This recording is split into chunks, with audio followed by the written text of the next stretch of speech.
শুধুমাত্র বাঙালিরা নয়, বিভিন্ন ধর্মের মানুষ পুরী ধামকে নিজেদের সেকেন্ড হোম বলে বর্ণনা করে থাকেন, কেননা এখানেই বিরাজ করেন স্বয়ং জগন্নাথ দেব। চার ধামের অন্যতম একটি ধাম হলো এই পুরী ধাম। প্রাচীনকালে পুরী শ্রীক্ষেত্র এবং নীলাচল নামে পরিচিত ছিল। পুরীতে সাইট সিনের জন্য অনেক জায়গা রয়েছে, সবই এক এক করে তোমাদের সঙ্গে শেয়ার করব। তবে আমি জানি তোমরা প্রায় সকলেই জানো পুরীতে কিভাবে পৌঁছাবে। তবে আমার যে সকল বন্ধুরা জানো না তাদের উদ্দেশ্যে আরও একবার বলে দিই, কোন ট্রেনে আসলে কম খরচে এবং খুব কম সময়ের মধ্যে তোমরা পুরীতে পৌঁছে যেতে পারবে। চলে এসেছি শিয়ালদহর মেন শাখা অর্থাৎ নর্থের লাইনে। এখান থেকে আজকে আমরা পুরীর উদ্দেশ্যে রওনা দেব।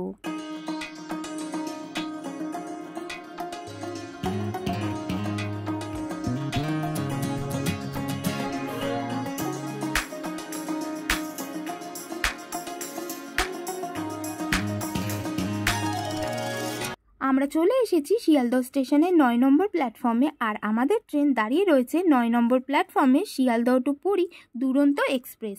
রাত্রির 8টায় ট্রেন ছাড়ার কথা, আর এখন বাজে 7:50। রাত্রির 8টায় ট্রেন ছেড়ে দেবে শিয়ালদহ স্টেশন থেকে, আর কালকে ভোরবেলা 3:55 ট্রেন পৌঁছাবে পুরী স্টেশনে। চলো ঝটপট ট্রেনে উঠে পড়ি।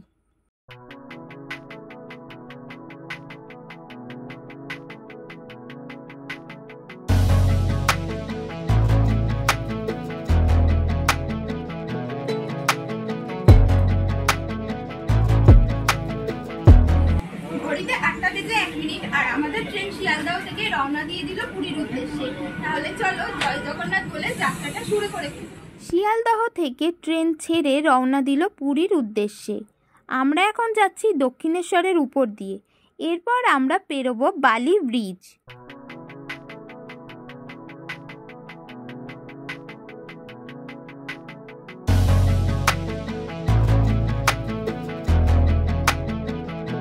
দেখো বন্ধুরা, বালি ব্রিজের উপর থেকে দক্ষিণেশ্বরের মন্দিরটা খুব সুন্দরভাবে দেখা যাচ্ছে। এই দুরন্ত এক্সপ্রেসের মধ্যেই কিন্তু পেন্ট্রিকার রয়েছে। আমরা বাড়ির থেকে খাবার নিয়ে এসেছিলাম, তাই রাতের খাবার শেষ করার পর একটা দই নিয়ে নিয়েছিলাম। আমাদের ট্রেন ঢুকে গেছে খড়গপুর স্টেশনে, আর শিয়ালদহ থেকে পুরী যাওয়ার পথে এই দুরন্ত এক্সপ্রেস দাঁড়াবে শুধুমাত্র এই খড়গপুর, তারপরে দাঁড়াবে ভুবনেশ্বর, তারপর ডাইরেক্ট চলে যাবে পুরী। খড়গপুর স্টেশনে কিছুক্ষণ দাঁড়ানোর পর আবার এই ট্রেনটা গিয়ে দাঁড়াবে সোজা ভুবনেশ্বর স্টেশনে। যেহেতু এই ট্রেনটা খুব কম সময়ের মধ্যে পুরীতে পৌঁছে দেয়, তাই অনেকেই ভাড়া বেশি হলেও এই ট্রেনটাকেই চুজ করেন শিয়ালদহ থেকে পুরী যাওয়ার জন্য।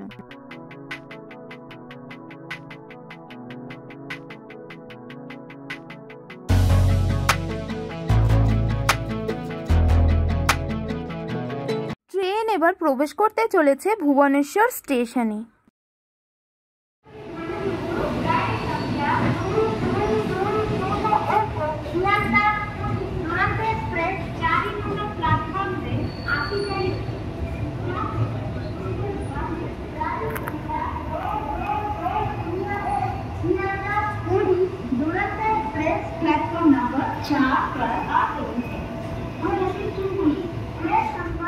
ভুবনেশ্বর স্টেশন ক্রস করার কিছুক্ষণের মধ্যেই 6 মিনিট লেট করে আমাদের ট্রেন এসে পৌঁছালো পুরী স্টেশনে।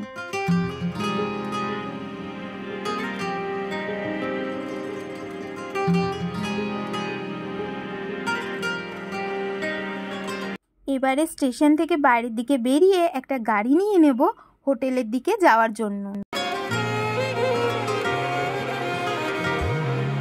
ট্রেনগুলি এসে দাঁড়াবে এই জায়গায়, আর তোমাদের বাইরের দিকে যাওয়ার জন্য এই সাইড দিয়ে যেতে হবে, গিয়ে ডান দিকে মোড় নিতে হবে।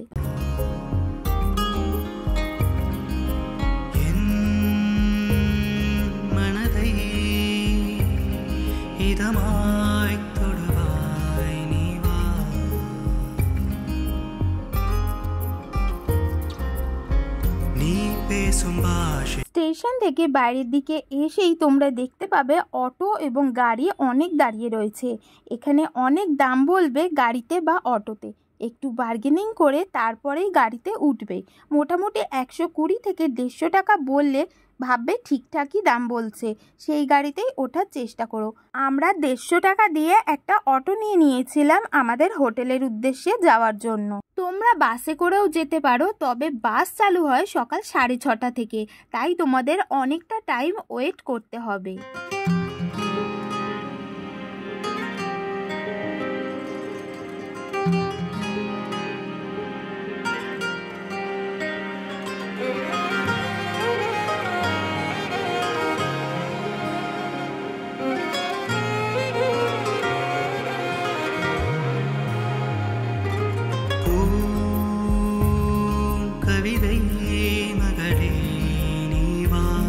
পুরী স্টেশন থেকে অটোতে করে 8-10 মিনিটের মধ্যেই অটো আমাদের নামিয়ে দিল পুরী সি বিচের একদম পাশে। এই রাস্তা ধরেই আমরা এলাম, আর ডান দিকেই রয়েছে সমুদ্র, আর রাস্তার উল্টো দিকেই রয়েছে সি ফেসিং অনেক হোটেল। আমরা যে হোটেলটা বুকিং করেছিলাম সেটা পুরী হোটেলের একদম পাশের গলি থেকে ঢুকে 2-3টে হোটেলের পরেই এই সোনাতরী নামক হোটেলটি। রিসেপশনের সমস্ত কাজকর্ম চুকিয়ে চলে গেলাম সোজা রুমে।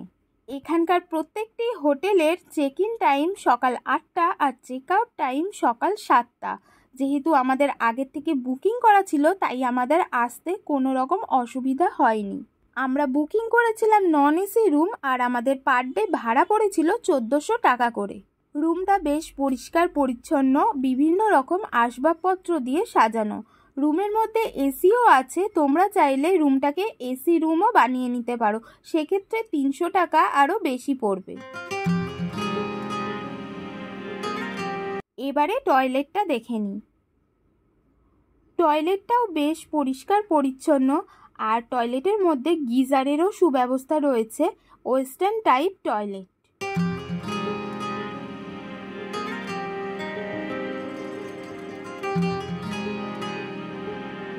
রুমের মধ্যে একটা অ্যাটাচ ব্যালকনিও রয়েছে। ব্যালকনি থেকে বাইরের ভিউটা কীরকম, এখন তো অনেকটা ভোরবেলা তাই দেখাতে পারছি না, একটু আলো ফুটুক তারপর তোমাদের দেখাবো।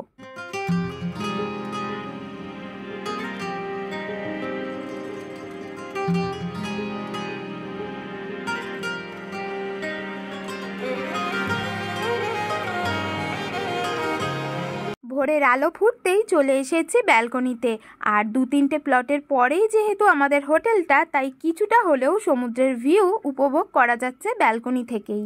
এবার চলে এসেছি নিচে সকালের ব্রেকফাস্ট করার জন্য, আর এখানে ব্রেকফাস্টের জন্য আমি নিয়ে নিয়েছি ইডলি, 20 টাকায় 3 পিস। এছাড়াও তোমরা বিভিন্ন ধরনের খাবার এখান থেকে খেতে পারো। এই গলিটা থেকে আমরা বের হলাম, সামনেই রয়েছে মেন রোড, আর মেন রোডের পরেই রয়েছে বিশাল সমুদ্র সৈকত।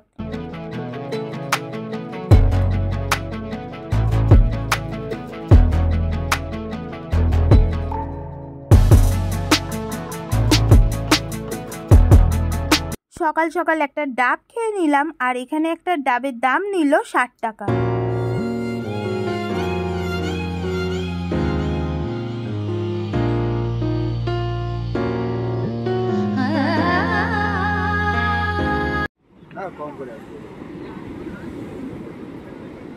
কি শঙ্খ বলে এগুলো? বহুমুখী শঙ্খ।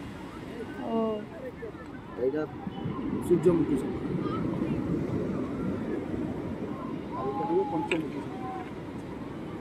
সূর্যমুখী শঙ্খ কত করে?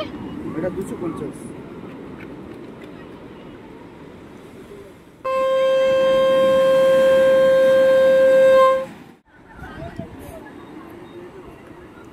ফটো তুলতে কত নেন কাকু? 50 টাকা আছে, 40 টাকা, 100 টাকা, দুটো করে। ছোটটা 40, মিডিয়াম 50, বড় 100। সঙ্গে সঙ্গে দিয়ে দেন, আর সুন্দর ছবি পাওয়া যায়। তোমরা যদি শিয়ালদহ স্টেশন থেকে রাত 8টায় দুরন্ত এক্সপ্রেস ধরে পুরীতে আসবে বলে ঠিক করে থাকো, তাহলে আমি বলবো আগের থেকে রুম বুক করে আসাটাই ভালো। এই শিয়ালদহ টু পুরী দুরন্ত এক্সপ্রেস খুব ভোর ভোর পুরী স্টেশনে যাত্রীদের নামিয়ে দেয়, তাই এখানে এসে লাগেজ নিয়ে হোটেল খুঁজতে একটু অসুবিধা হতে পারে।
হাঁটতে চলে এসেছি গোল্ডেন সি বিচের কাছে।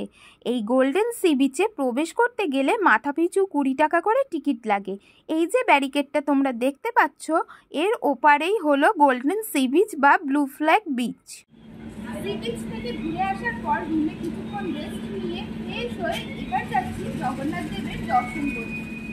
আমরা একটা অটো ভাড়া করে মন্দিরের উদ্দেশ্যে রওনা দিলাম। এই গলির সামনেই অটো নামিয়ে দেবে।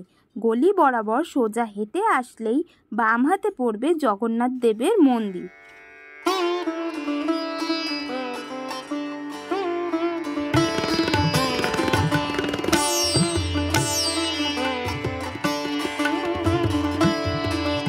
গলি বরাবর 100 মিটার মতন হেঁটে এলে তোমরা এখানেই উঠবে। আর দেখো, এই গলিটা থেকেই আমরা এলাম। আর গলির বাঁ দিক ধরে সোজা রাস্তার ওপর প্রচুর দোকান রয়েছে।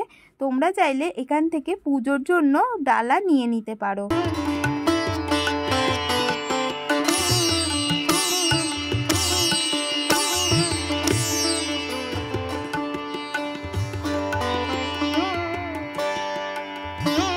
শুনলাম এইটা নাকি জগন্নাথ দেবের খুবই প্রিয় এক পানীয় প্রসাদ।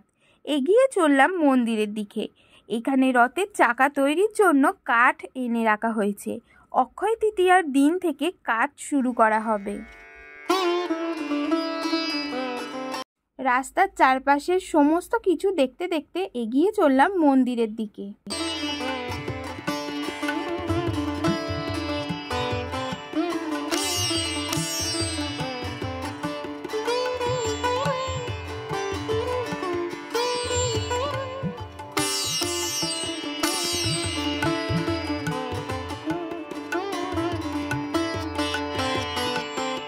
মন্দির চত্বরের বাইরে রাস্তার মধ্যে খুব সুন্দরভাবে আলপনা দেওয়া রয়েছে।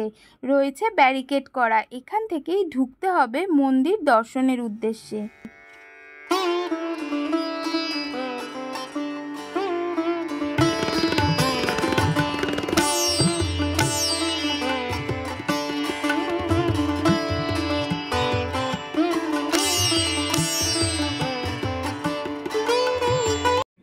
মন্দিরের অশ্বদুয়ারের একদম পাশেই রয়েছে বজরংবলীজির মন্দির। তোমরা যখন পুরীর মন্দির দর্শন করতে আসবে, অবশ্যই বজরংবলীর মন্দিরও দর্শন করবে।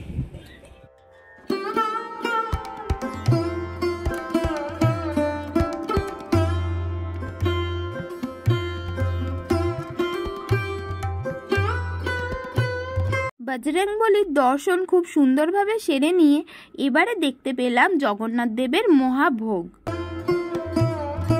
পুরীর মন্দিরের অশ্বদুয়ার থেকেই এই মহাভোগ আনা নেওয়া করা হয়।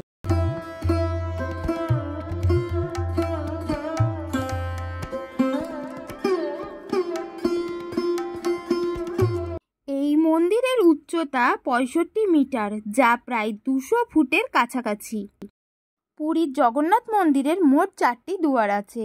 একটি হলো অশ্বদুয়ার, একটি সিংহদুয়ার, একটি হস্তি দুয়ার ও একটি ব্যাঘ্র দুয়ার, যেগুলি ধর্ম, জ্ঞান, বৈরাগ্য এবং ঐশ্বর্যের প্রতীক। মন্দির চত্বরে ঘুরতে ঘুরতে আমরা দেখতে পেলাম ভগবানের ভোগ বিতরণ করা হচ্ছে।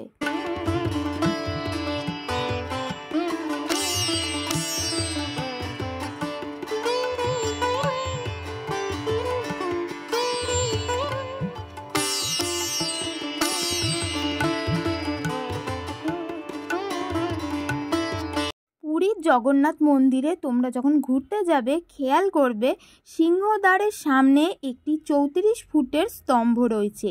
এই স্তম্ভটির নাম হলো অরুণা স্তম্ভ। এই সিংহদুয়ারই হলো ঠাকুরের মর্যাদা ও শক্তির প্রতীক। এখান থেকেই প্রত্যেক বছর রথযাত্রার উৎসব শুরু করা হয়। মন্দিরের চারপাশে পরিক্রমা করতে করতে তোমাদের 4টি দুয়ারই দেখিয়ে দিলাম।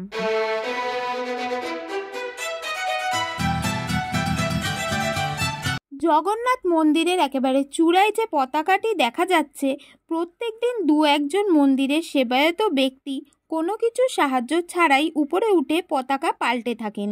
প্রত্যেক দিন বিকেলে 5টার দিক করে পতাকা বদল করা হয়। পতাকাটির পাশেই রয়েছে একটি চক্র, যার নাম হলো নীলা চক্র, যা অষ্টধাতু দিয়ে তৈরি। এর মধ্যে 8টি স্পোক আছে, যার পরিধি প্রায় 36 ফুটের মতো। পুরীর জগন্নাথ মন্দিরের ভিতর কিন্তু কোনো রকম ক্যামেরা, মোবাইল, ব্যাগ, জুতো কোনো কিছুই অ্যালাউ করে না। তাই তোমাদের ভিতরে গিয়ে দর্শন করাতে পারলাম না। যতটা পারলাম বাইরে থেকে তোমাদের সঙ্গে শেয়ার করার চেষ্টা করলাম। তোমরা জগন্নাথ দেবকে দর্শন করতে হলে পুরী মন্দিরে তোমাদের একবার হলেও আসতে। মন্দিরের ভিতরে বিনামূল্যে তোমরা তোমাদের নিজস্ব জিনিসপত্র রাখতে পারো। এছাড়াও তোমরা চাইলে টাকা দিয়েও প্রাইভেটভাবে রাখতে পারো।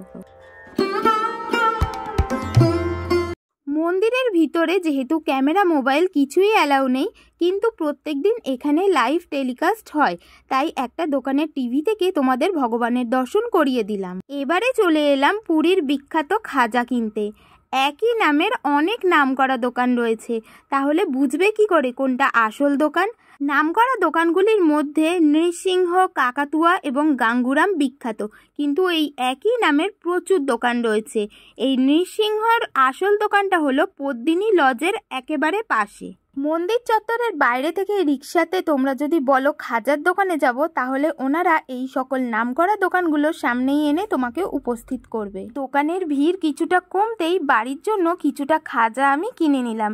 আর হ্যাঁ, পরপর কিন্তু পুরীর ওপরে অনেকগুলো ইন্টারেস্টিং ব্লগ ভিডিও আসতে চলেছে, তাই যারা এখনো পর্যন্ত চ্যানেলটাকে সাবস্ক্রাইব করোনি ঝটপট করে নাও।